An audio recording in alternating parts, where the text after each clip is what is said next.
I will avenge you, father. I will save you, mother. I will kill you, Fjolnir. What's up, guys? Welcome to another honest review. Today, we're going to be reviewing The Northman, a movie that just came out yesterday on Earth Day, and is a movie based on Hamlet, but features Norse mythology as its primary storytelling device. So, major spoilers, and also this video will reference several violent actions made by the characters. It is a rated R movie after all, so if you are not ready to hear details of rated R films, please step away from this video and or don't watch it permanently ever if you don't want to. I'm fine with that. But if you guys are still here, let's talk about it. Prince Amleth is the prince of a huge society somewhere in Europe, Norway. He is the son of a king who's well respected and a queen who is absolutely beautiful. So, Amleth and the king go and showing Amleth how he becomes a man. Unfortunately, the power of the king is stripped from him after his younger brother or older brother, I don't know, Fjolnir, comes and cuts off the king's head in front of Amleth. Amleth then witnesses his mother getting kidnapped by Fjolnir, and he says the words, "I will avenge you, father. I will save you, mother. I will kill you, Fjolnir." About 25 years into the future, he's an adult, and he's become one of the most skilled fighters of all time. And, most importantly, he forgot about his destiny until he was reminded of by a witch. So he has to disguise himself as a slave to go and kill Fjolnir, who had been kicked off the main island due to the new king of Norway. So again, essentially Hamlet with a rated R tone, and it is a very, very, very, very, very violent film. There are a lot of moments where the characters are mutilated in some way. We'll get to those scenes in a minute, and there's even some moments that I won't be allowed to say because I do not want to get demonetized, even though I don't really get paid. Well, I will mention them in one way or another, but I won't go into full detail because if I did, this video would get blocked worldwide, and I'd be in serious trouble. So, with that said, let's go ahead and talk about the wonderful cast. So there are going to be some names that you recognize here. We've got Alexander Skarsgård as Amleth, and he was recently in The Legend of Tarzan, which is a movie I did not like watching. He's also in Godzilla vs. Kong, but he is the lead here, and we have Anya Taylor-Joy as Olga, who's like a witch or something. Then we have Claes Bang, who is a Icelandic or Norwegian actor portraying the main villain of the film, Fjolnir. We got Nicole Kidman portraying the Queen, Amleth's mother, Ethan Hawke at the beginning portraying Amleth's father, and I like Ethan. Ethan Hawke's a great actor. He's expressed a lot in Moon Knight as Arthur Harrow, but when I talk about the MCU shows, I will talk about Moon Knight and his performance there. Other than that, there are performances from actors I did not recognize, such as a lot of people from Europe, like Norwegian descent or Icelandic descent or Swedish descent even. And yeah, but there are not many actors you will recognize. You also will recognize Willem Dafoe. I did not bring that up. He plays Hamir the Fool, who is like the jester, but also the village elder or something. I'll explain that in a minute. And yeah, that's pretty much it for the characters. They're all great. They serve their purpose. The relationship between Amleth and all of the people he needs is very different. So he has a very tight bond with his father, as he should. Sorry, I had to yawn. He has a very tight bond with his father, as he probably should, because, he obviously loves his father, and fathers are a very important part of life. I recently watched a movie called The Adam Project, which me and my dad watched, and we bonded over it. So, honest review on that sometime in the near future. But he has a very tight bond with his father. He loves his mother until a moment happens, but we'll get to that in a minute. He hates his uncle for killing his father, of course. Very much like Simba in The Lion King or Hamlet. I haven't read or watched any version of Hamlet. I'm disappointing everybody who has. I know, I'm sorry. But I know that, that happens. And there are a lot of messed up moments here too, but we'll get to that in a minute. And he also has a very tight, loving relationship with Olga. They have, you know what, 2 times in this film. They do not shy away from it either. As for Olga, she is a great written character. Anya Taylor-Joy was in another movie that the director of this movie, Robert Eggers, directed, and that was The Witch. She plays sort of like a witch here. There's a scene where she flashes Fjolnir out of disrespect, and because he's like a rapist. Sorry, because he's like not nice with women. She shows him her you know what, and it's at the distance. We didn't go all the way, so yeah. But yes, Amleth and Olga have you know what in 2 scenes, and she is said to conceive twins of his. And the relationship is very believable. Anya Taylor-Joy and Alexander Skarsgård, despite being, 19 years apart, have really good chemistry. And that is the biggest compliment I can give. Because it really works. So, we're going to move on to the other characters. I'm just talking about the main characters.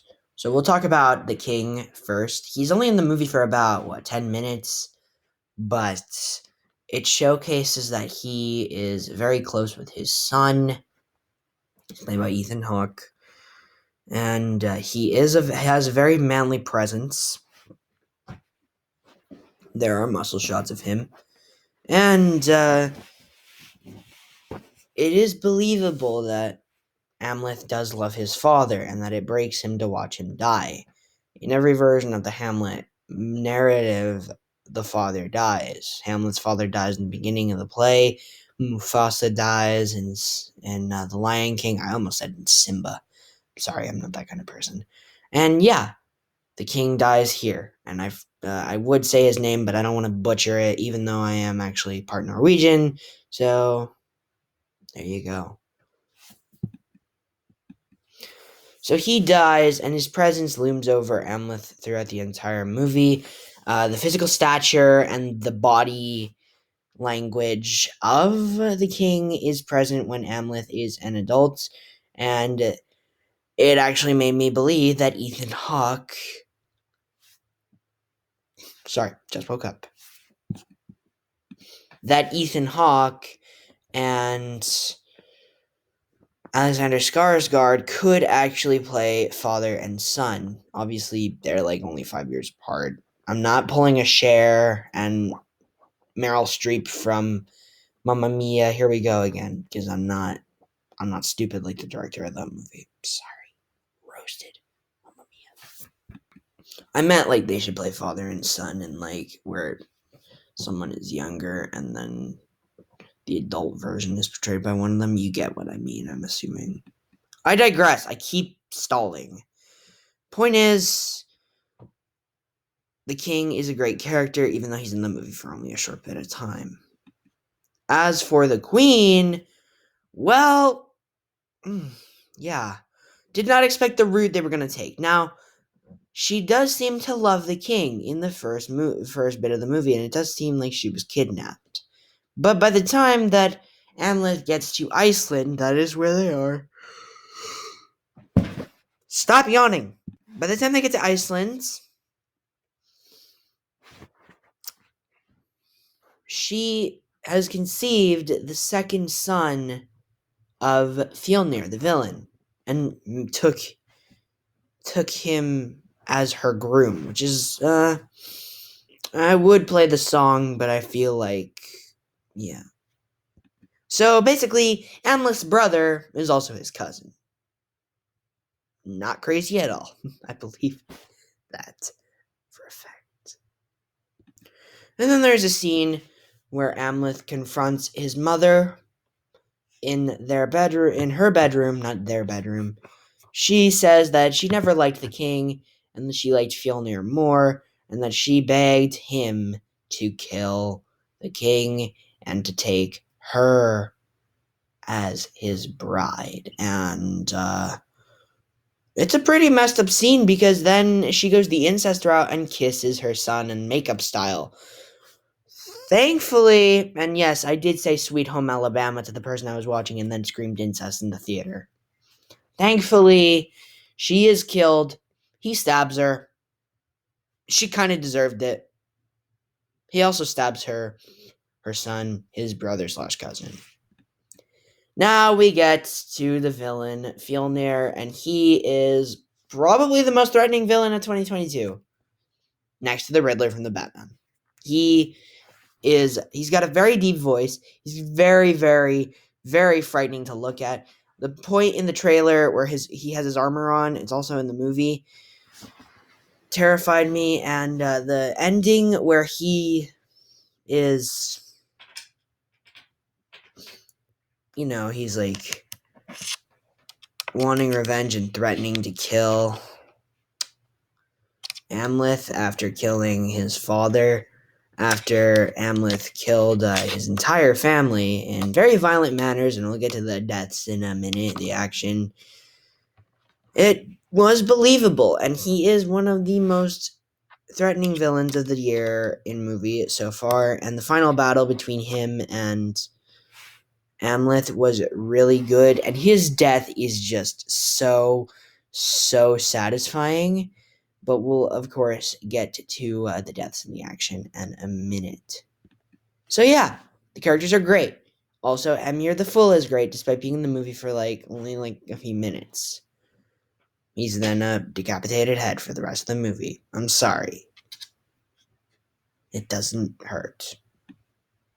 Alright. There is not a lot of visual effects in this movie. As a matter of fact, a lot of the movie is composed of practical effects and cinematography. The choreography, why was I going to say choreography? The choreography is excellent.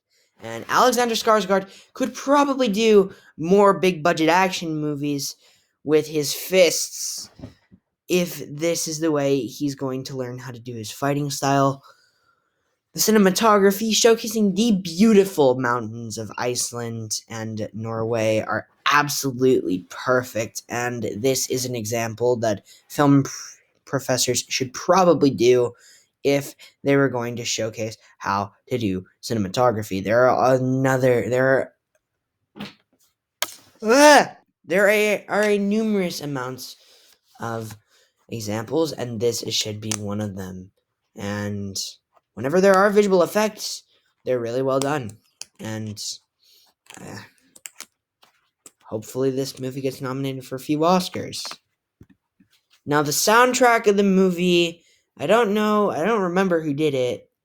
Some people from Europe or Iceland or Norway. Is really well done and fits the tone of the movie really, really nicely. And as a matter of fact, it is probably one of the best aspects of this movie. All right, the moment you've all been waiting for. The action sequences and the violence. This movie is very, very, very violent and very, very, very, very inappropriate for kids. Now, I'm 15, so rated R movies in theaters was a new thing for me, especially when I saw The Suicide Squad, which is the first R-rated movie I saw in theaters after Blade Runner 2049, which was, I watched that when I was 11. Man, time does fly, doesn't it? But the action in this movie is probably one of the most violent I've seen in any fantasy movie. I have seen a lot of violent action movies recently. Obviously, with the Mortal Kombat games slash movie, there are a numerous amount of gore, but this is probably the most realistic. So, the first bit of violence I want to bring up are the deaths in the movie, and the deaths are there's a lot of them. There's a very high body count, and I feel like James A. Janice, go check out his channel. I plugged him. I can't believe it. Would fancy counting this movie up. But yeah, I guess I'll do it for myself. Now, the first major death in this film is the death of the king, who is shot multiple times with arrows. You think he'll die Boromir style from Fellowship of the Ring. He doesn't, because he gets his head cut off, and it takes, like, it doesn't go clean off. It takes them like a few hits with the sword for it to come off, and they really emphasize it, and it's one of the most violent moments in this entire film, which is the setup for things to come, as there are a lot of more violent moments, because Amleth either bites off or slices off a guy's nose, and it's visibly present throughout the rest of the film. He looks like this, Michael Jackson style. There are other deaths too, like torching an entire room of kids. Christ. Actually, that did give me a dream that my house was on fire, so there you go. Anyways, other deaths in the movie, there are your throat slits or stabbings, and there are a lot of violent stabbings, like the major deaths. Like, it's said that the death of Hemir the Fool, Willem Dafoe's character, his eyes and tongue were cut out before they decapitated him, and the new village elder kept his head. I'm like, yeesh, man. But the most violent stabbings in this movie actually come from Amleth stabbing his cousin to death. He goes in one time in the chest, because he's asleep, so he goes one time in the chest, wakes him up, and then stabs him again, and cuts out his heart. Like, yeesh. Man. Woo! That is quite a bit of violence. He stabs his own mother in the chest, or in her heart, I don't remember, and stabs his brother cousin as well. However, I think the most violent moments in this film is when he's battling Fjolnir in the volcano. Yes, it is in a volcano. Yes, they are buck naked. Yes, their parts are covered up. Yes, I'm trying not to get demonetized. I cannot believe I just said all that. The battle rages on inside, and Amleth is stabbed, but the cleanest decapitation ever takes place. And then the arm of Fjolnir drops, and then his body falls. And there are a lot of decapitations of horses, too.